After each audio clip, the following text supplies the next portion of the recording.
so unripe, so unready. Oh my God, the thought of it. Walking in silence behind him into a dark wood. A man so many years older than me. I'd never felt as young as that. It was the green of the year. The first shoots brushed the cuffs of my upturned jeans. A place he didn't show just anyone. A secret place only a few had ever heard of. We walked through the cathedral of trees. I felt verdant eyes blinking down on me, watching from ancient places. I was not prepared for this. There was a strange undulation on the forest floor, as if the earth had been carved out. A wild place forced to comply over hundreds and hundreds of years.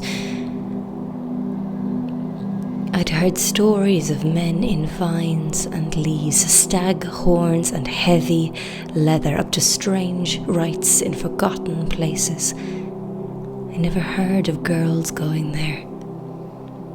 I wondered why he wanted to show me this. I knew his sister while she was alive, and she was kind and quick and smart. Maybe he missed her so much he wanted to spend time with me. I knew they had been really close, and sometimes in my dreams I could speak to her. I'd ask her about the oak wood and her much older brother and the men who danced in leaves.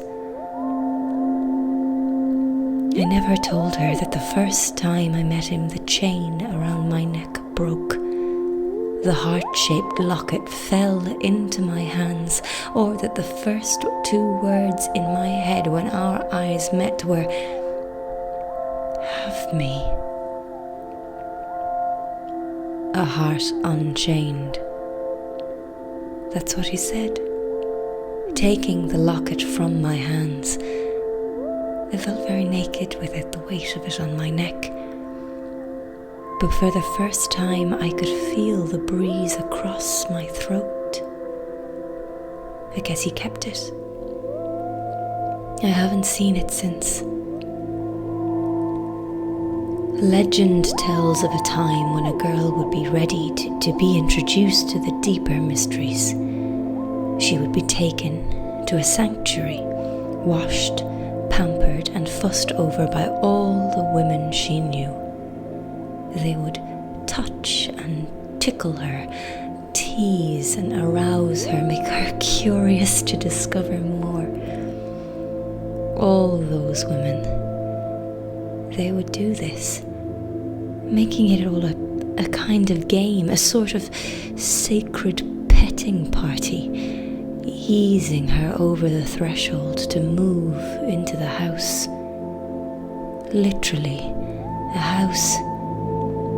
They'd walk her into town all in white and flowers and music.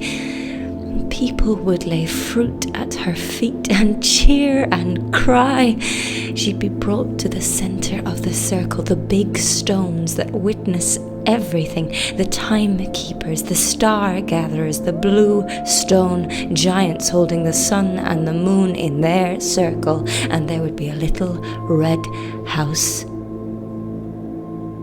A little red house. The men would be off with the boys, deep in the caves, rattling old bones, banging drums high off their heads after days of fasting. Only one way to make a boy a man. You tear them away from the arms of their mothers, shove weapons in their hands, isolate them in the darkness, bring them to the edge of their courage. Boys need to die, in one way or another, to be men. And they have to be men if they want to come to the little red house and find a maiden there. I guess they need to get all that destruction out of their system. Girls just have to bleed to see death on their hands each month. Death and life, life and death. The body does it for the girls. Their death waits in the little red house, ready or not. 3 deep pits dropped away from where I was standing. I felt drawn to the bottom of them, mossy, dark and smooth, little rooms I could snuggle in, safe as the grave. It was so quiet. Not even the leaves rustled, as if the wood was holding its breath. He took my hand and led me to the edge. This is where we trap the stag. Did he mean stag? His voice suggested it could mean a man. He said it more like it was a title, like an honor or a dangerous secret, like something he longed for and feared. My father hit a stag once, late at night. It jumped up out of a ditch on the side of the road, and their eyes met as the car crushed his side. I remember pulling out the short red hairs from the crumpled bumper. I kept them in my pocket, and for the life of me I can't tell you why. My father was devastated. He went for a run the next morning and ran so far and fast. We thought he'd gone forever. He'd never run like that. I felt the stag was with him, part of him. Maybe when you take a life, you carry it with you for the rest of your life. We choose a new one every year. His voice brought me back to the deep wood, hushed and low. He works hard. The way he said, works. I knew there was bloodshed. I looked deep into the pit and was struck with a vision of a wild, naked thing in antlers and mud, scrabbling at the bottom of that pit, erection straining to burst. A wild, frenzied whirlwind of food and ale, women sliding down the moss, dresses slipping over their heads, loud music and laughter, toasts and jeers, old rattled bones and torches lighting the cathedral wood, the trees dancing in the firelight, green giants swaying in an impenetrable circle, growing stronger with each thrust, every cry, each grunt, every drop of blood spilt. I shouldn't be here. I started to panic. This is something I should not know about. He has his fun. He laughs with an envious smile I didn't understand, gripping my hand.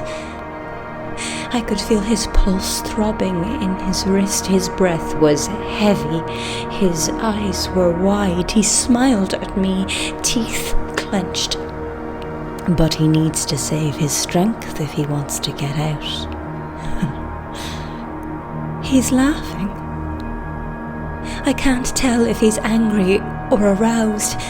He's staring deep into the pit. I could feel a pulse within me too, but from a deeper place. My knees felt weak, about to give way. He crushed my hand and I clung to the dark green sleeve of his canvas jacket. The pit groaned before me. I wanted to get out and get in. The light was fading. The night was falling on the forest. The shadows were growing deeper. I was repulsed and compelled. The moss was so slick at the edge of the pit. One step more, and that's all it would take to slide into that slippery velvet darkness forever.